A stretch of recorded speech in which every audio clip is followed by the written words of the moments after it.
দেখে নিন। এইটা নিয়ে আমাদের ডুমুর জেলার এই West Bengal government helipad Bangla জুড়ে 26টা আমাদের সরকার নতুন করে করলো। আরো দুটো বাকি আছে, মুকুটমণিপুর আর ফালাকাটা বাদ দিয়ে সমস্ত জায়গায় হয়ে গেছে। এটা যোগাযোগের ক্ষেত্রে একটা বড় ভূমিকা, যেটা পাবলিকও যাতায়াত করতে পারে।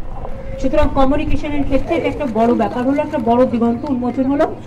এছাড়াও আগামী দিন আস্তে আস্তে কুচবিহার, আমরা কুচবিহারে অলরেডি টাকা দিয়েছি, কাজ চলছে এবং নতুন ফ্লাইট সম্ভবত জুলাই বা আগস্টে ওটা রিজিওনাল কানেক্টিভিটিতে যুক্ত হয়ে যাবে।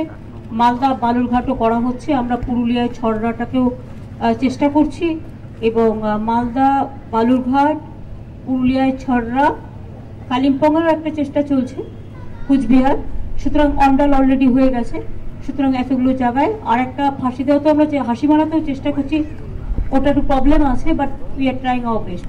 সুতরাং এগুলো হয়ে গেলে মানুষের যোগাযোগের ব্যবস্থাটা খুব ভালো হবে।